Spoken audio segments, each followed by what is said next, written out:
2022년 서울 디자인 국제 포럼 제3차 사전 포럼 두 번째 주제 얘기를 한번 나눠보도록 하겠습니다. 두 번째 주제 얘기는 공공 디자인이 변화시킨 일상 속 가치라는 주제로 이렇게 말씀을 좀 나눠볼 건데요. 우리 공공 문제 해결에 있어서 디자인이 어떤 역할을 하고 있고 또 해왔나, 이거 사례를 한번 같이 살펴보고 좀 평가를 해보고자 합니다. 첫 번째로 좀 바라보고 싶은 내용은 마을풀 프로젝트라고 합니다. 이 청소년들이 이제 핸드폰 사용이라든지 이거 스마트 기기를 많이 사용하게 되면서 이게 중독이 되죠. 그래서 그걸 이제 디톡스 그런 걸 해결하기 위한 다양한 방안들을 지금 강구하고 있는데, 우리 그 서울시의 이 디자인은 어떤 방안을 적용하고 있을까? 그래서 지금 현재 지금 농촌진흥청의 2015년 연구를 봐도 어떤 내용이 있냐면, 이 공간 안에 녹색 공간이 3%만 늘더라도 사람들의 심리 환경이 개선된다는 연구 결과가 있어요. 이렇게 그 녹색의 환경 공간이 우리의 어떤 정서적 측면, 또 스트레스를 해소할 수 있다, 뭐 이러한 개념들이 있는데, 어려운 말로 그게 이제 바이오필릭 뭐 이런 개념이라고 얘기를 하더라고요. 네, 지금 말씀해주신 바이오필릭이라는 개념을 좀 자세히 살펴보면은 1984년에 에드워드 윌슨이라는 이제 사회 환경학자가, 사회생물학자가 이제 고안해낸 개념인데, 휴먼 스페이스 글로벌 리포트에 따르면은 저희 일상생활에 자연, 녹지를 좀 가져왔을 때 행복도가 15% 향상이 되고 생산성이 6%, 창조성이 16% 향상되는 효과를 가져온다고 합니다. 한마디로 좀 우리 일상에 정말 녹지가 조금만 더 첨부가 돼도 훨씬 더 행복하게 생활을 즐길 수 있다는 거죠. 이런 걸 베이스로 지금 진행한 게 우리 마음풀 프로젝트라는 프로젝트 사업입니다. 그러면 도심 속의 우리 공공 공간 속에서의 녹지가 단순히 그냥 녹색에 그냥 아름답다, 뭐 이렇게 향기가 난다, 뭐 이런 측면을 떠나서 우리의 심리적인 측면이나 이 정서적인 측면에 영향을 미친다라는 어떤 그쪽에 그걸 활용한 아주 훌륭한 디자인 사례가 될 수도 있겠네요. 네, 사실 이 사례 같은 경우는 흙을 직접 만지고 학생들의 간의 스마트폰 의존도가 높다 보니까 그거를 이제 전환시킬 수 있는 그 계기로 이 바이오필릭이라는 디자인을 우리 생활에, 학교 안에 가져온 사례라고 볼 수 있습니다. 굉장히 과감한 프로젝트였던 것 같아요. 그리고 요즘에 뭐 이런 유사하지만 개념으로 보자면 정말 내 책상 위에 작은 화분 하나, 반려나무라고 하는 개념도 우리가 있듯이, 근데 저는 이거 보다 보니까 갑자기 그러면은 애들 학생들하고 같이 무조건 밖에 나가서 야외 수업을 참 많이 해야겠구나, 막 그런 생각도 들었는데, 학교 안에서 이 학생들이 대신에 반려나무 같은 개념은 1대1의 개념이라면, 이제 여기서 이제 공동체의 개념이 들어옴으로써 서로가 조금 더 많은 소통을 할 수 있는 계기도 마련되고, 하나의 공통된 관심사라고 하는 좀 그런 뭔가 그 중심을 잡아줄 수 있는 소재로서 여기에 이제 식물이죠, 그렇죠? 예, 이런 소재들이 활용되고 그것을 실내로 가져 들어왔다라고 하는 거에 있어서는 굉장히 이렇게 시선도 확 끌고요. 아주 담고 있는 의미도 매우 컸다고 저는 생각합니다. 그 매체로서 그 어떤 녹지 공간들이 아마 이렇게 과감하게 사용된 사례가 없는데, 이게 디자인의 힘이 아닌가 싶어요.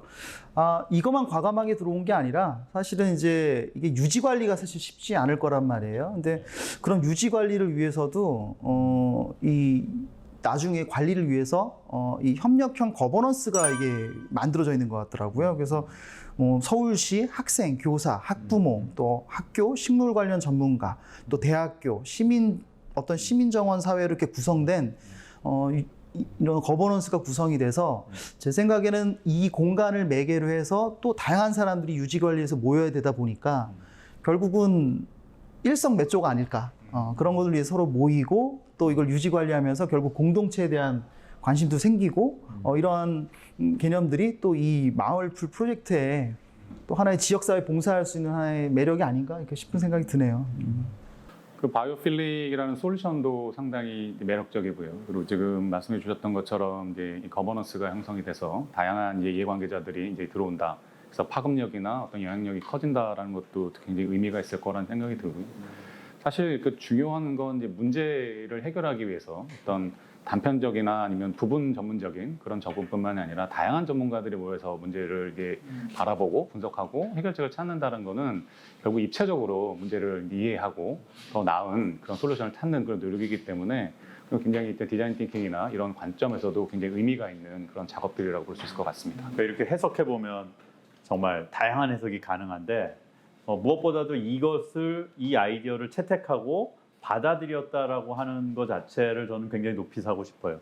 예, 이게 생각보다 의사결정에서 이걸 하자라고 하는 거를 그 의사결정 내리는데 굉장히 어려움이 많았을 거라고 생각하는데 그걸 성우 씨가 도전해 봤다라는 그 자체가 굉장히 의미가 있고 그럼으로써 닫힌 공간이 열리게 되는 그런 굉장히 좋은 하나의 시도였다고 보여집니다.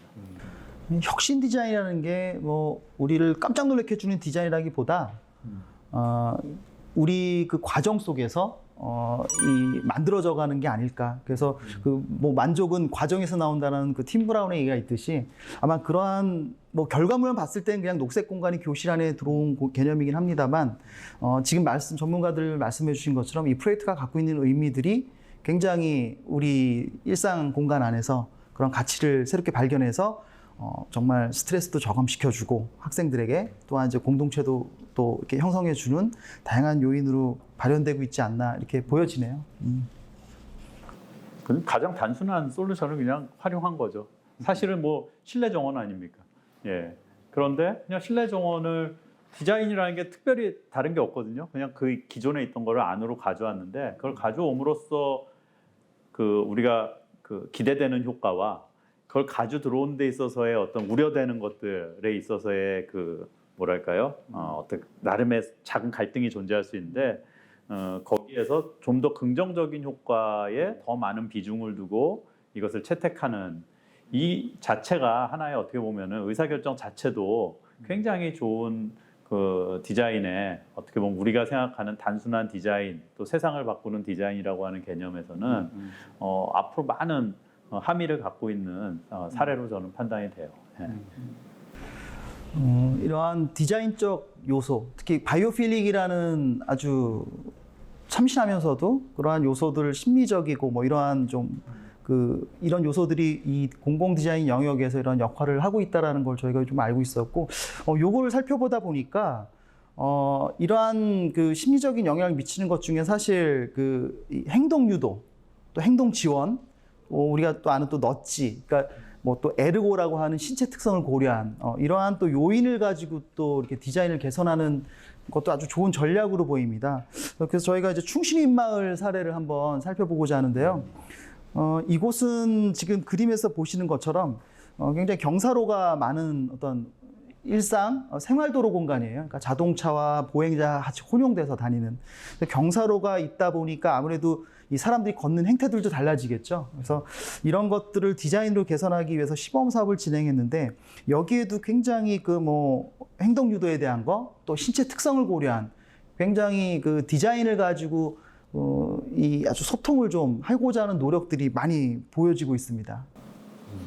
네, 이 사업 같은 경우는 생활 환경에 실제적으로 적용할 수 있는 테스트베드 사업이라고 봐주시면 될 것 같아요.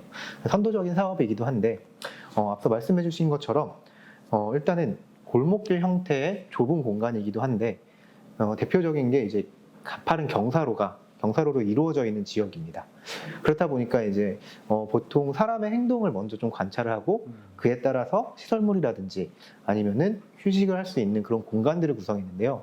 세부적인 시설물들을 조금 보자면은 저희가 수평의 손잡이보다 수직의 손잡이가 사람의 몸을 더 끌어당기기 쉽다 보니 그런 방식의 이제 물결형 손잡이, 안전 손잡이, 그리고 사람이 저 같은 경우도 이제 등산을 할 때 되게 힘든 구간을 만나면은 자연스럽게 고개가 밑으로 떨어지는 그런 이제 행동 패턴을 분석해서 안내를 위한 공간은 밑에 하부에 두는 그런 안내판 그런 것들도 밑에 있는 것들 볼 수 있고요.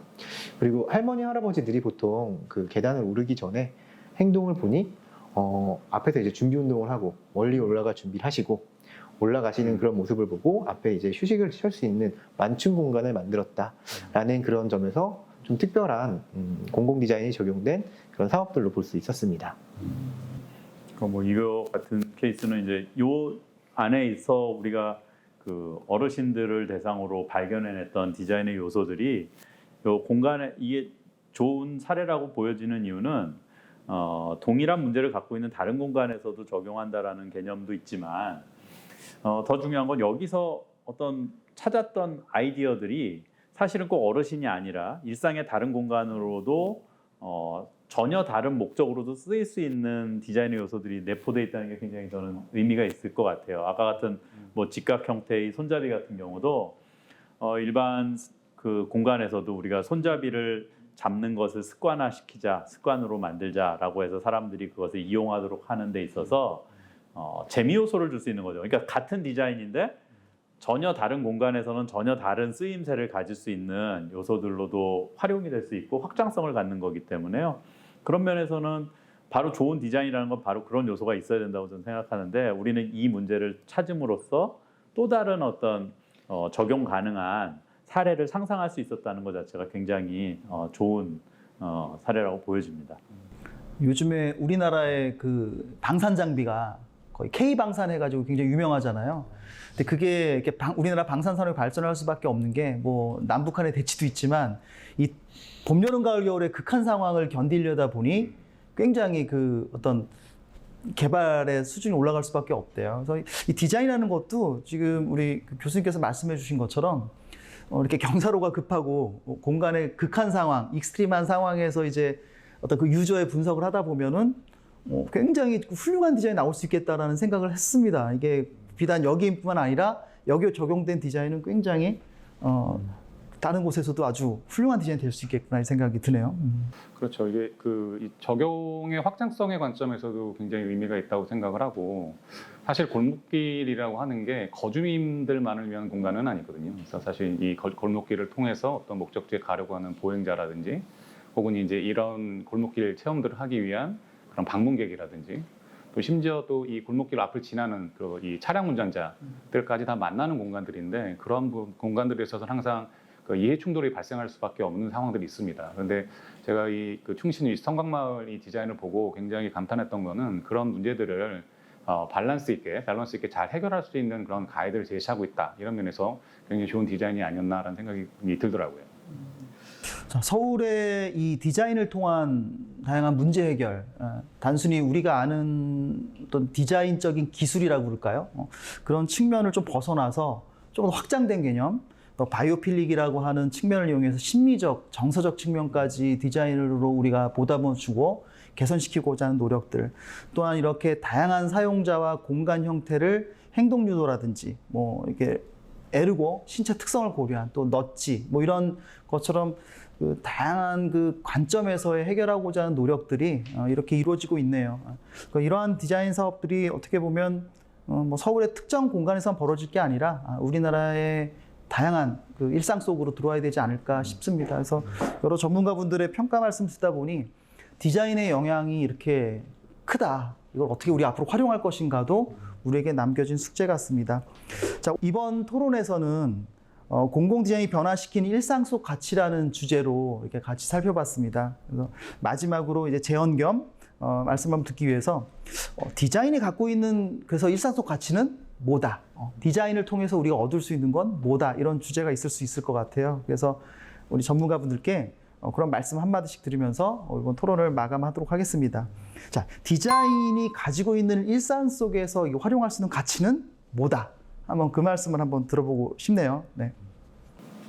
네, 제가 생각하는 디자인의 일상 속 가치는